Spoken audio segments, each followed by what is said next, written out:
कोई भी पहना हुआ कपड़ा आप लेके आइए। अच्छा दोस्तों, मैं आपको ये बताना भूल ही गई कि उनके साथ और क्या क्या सिम्टम हो रहे थे। वे कुछ देर में हंसने लगते थे सोते सोते, कभी फिर चीखने लगते थे। चीख इतनी भयानक थी, इतनी ज़्यादा डरावनी, इतनी तेज कि मतलब अगल बगल का घर बिल्कुल सटा हुआ तो बिल्कुल नहीं था, लेकिन कुछ दूर पर जो घर था वो लोग भी, पड़ोसी जो थे वो भी पूछ रहे थे अगले दिन कि मतलब आपके यहाँ क्या हुआ था रात में, अजीब अजीब आवाज़ आ रहा था, किसी के चिल्लाने का, क्या हुआ था। मतलब अब आस पड़ोस को भी पता चल रहा था, ऐसा नहीं है कि हाँ छुपा हुआ था। और ये छुपाने वाली बात भी नहीं थी। और वो बोलते थे कि कोई आता है और मतलब हमको परेशान करता है, वो बोलता है लेके जाएंगे, वो मेरा सीना पे बैठ जाता है। और जब वो ऐसा करता था तो वो अपनी जीभ को इतना लंबा निकालते थे कि क्या बताएं। और ज़ोर से चीखते थे, उनकी आंखें बिल्कुल लाल हो रखी थी, एकदम सुर्ख। और किसी को भी देख के कभी कभी हंसते थे, कभी रोने लगते थे, कभी मतलब बड़ी ही अजीब सी एक्टिविटी थी। तो खाना तो बिल्कुल भी नहीं खाना था। और रात में क्या, दिन में भी हम लोग को डर लगने लगा था। जिस घर में ऐसी सिचुएशन हो तो क्या रात क्या दिन, हर वक्त डर लगता रहता था। वो कभी कभी कहते थे देखो वो आ रहा है, वो आ रहा है। और हालांकि हम लोग को ऐसा नहीं था कि हम लोग को भी दिख रहा था, हम लोग को कुछ नहीं दिखता था, पर वो बोलते थे। फिर उनके रूम में बताते थे कि हाँ ये रूम में कोई आ रहा है, रुक रहा है, मुझे ऐसे परेशान कर रहा है। और सच में उनके साथ ऐसा हो रहा था। सुबह जब वो कुल्ली उल्ली करते थे तो उनके मुंह से खून भी निकलता था, क्योंकि वो जो चिल्लाते थे रात में तो उसका इफ़ेक्ट था। और हम लोग मतलब क्या बताएं, बहुत अजीब थी। पर पंडित जी का शुक्रिया अदा करेंगे, शायद वो भगवान ही थे जो मतलब जिसके लिए अच्छा कर दिए, वो तो भगवान ही होंगे ना, जो इतना बड़ा सिचुएशन से बाहर निकाल दे। तो और क्या बोले। हालांकि वो माता रानी के ही पुजारी थे।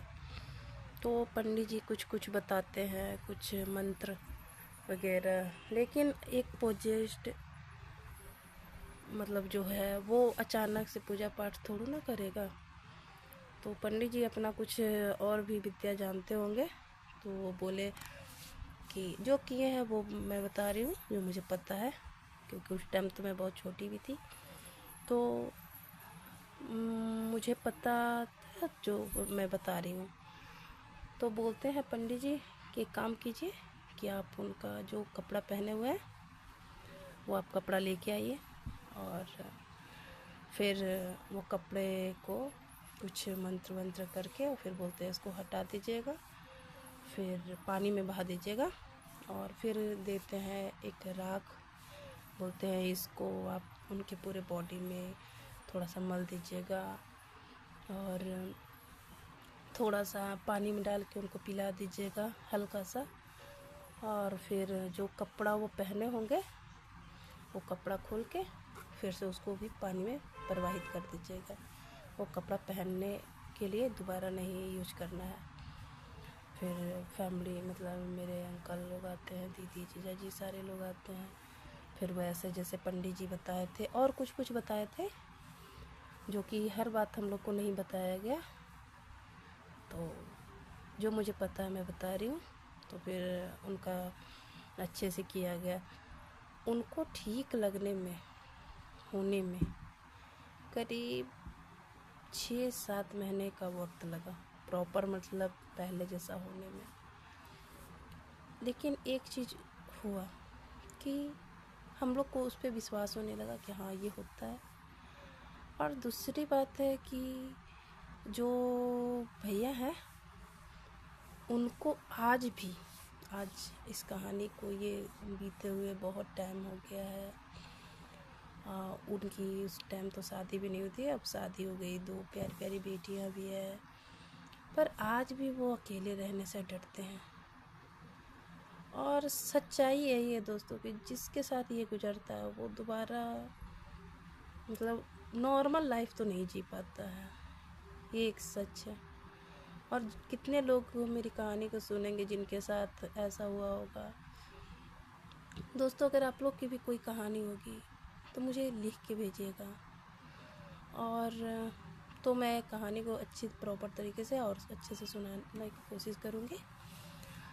और मैं खुद का एक्सपीरियंस दोस्तों, मैं लास्ट में बाद में जब मेरे मतलब ये सब्सक्राइबर बढ़ जाएंगे तो मैं अपनी खुद की, मेरे साथ भी ऐसा हुआ था और बहुत ही मुसीबतों के बाद मैं बच पाई हूँ, तो मैं बताऊँगी कि मेरे साथ क्या हुआ था, कैसे हुआ था। और क्योंकि वो मेरा प्रॉपर घटना मेरे साथ घटी है तो उसको एक एक बात मैं अच्छे से बता पाऊँगी। तो उम्मीद है कि आपको कहानी पसंद आए।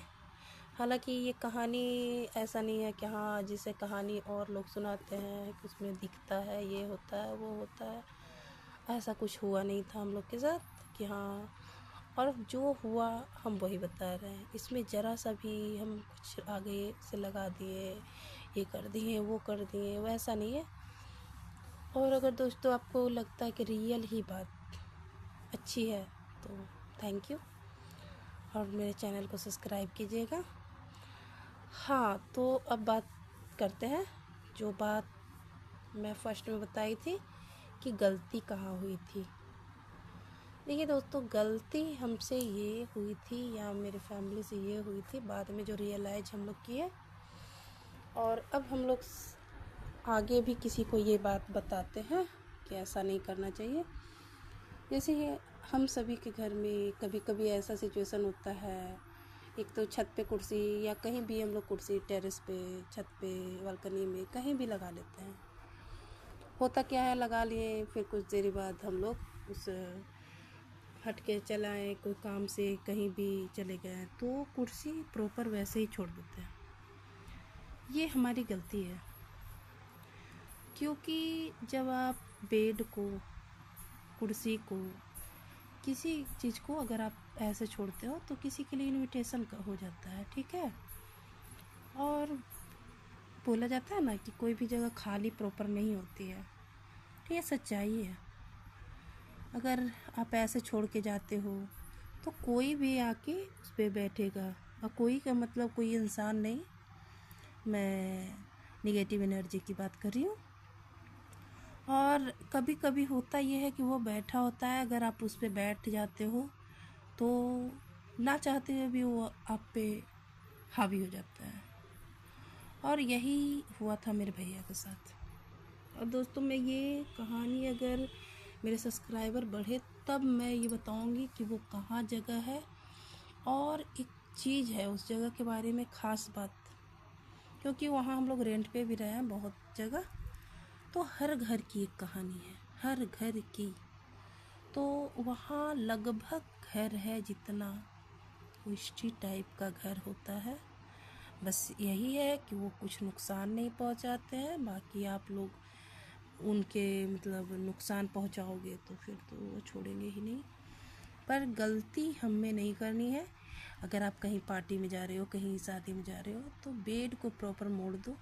अगर गद्दे वद्दे मुड़ते नहीं है तो आप उस पे चादर को मोड़ के रख दो, या कोई सामान ऐसे रख दो कि किसी के लिए बिछाया गया ना हो, किसी को ये ना लगे कि हाँ मेरे लिए बिछा के छोड़ गया है। कुर्सी को रात के समय खासकर कहीं भी हो उलट के रख दीजिए आप, क्योंकि मेरे यहाँ अब उस घटना के बाद तो ऐसे ही होता है कि जब भी कुर्सी वगैरह रहता है तो रात के समय हम लोग उसको उल्टा कर देते हैं और उसके बाद ही रखते हैं, क्योंकि वो घटना भुलाए नहीं बोलते हैं। और इसके बाद हम लोग अगले को भी ये सब सजेस्ट करते हैं कि प्लीज़ ऐसा ना करें, और कमरे में खासकर कुर्सी वुर्सी खाली कभी ना रखें, उसे बाहर कर दें। ये सब एक तरह का इन्विटेशन होता है। अब बाकी मुझे जो पता था वो मैं बताई। अंत में जय माता दी। थैंक यू देखने के लिए।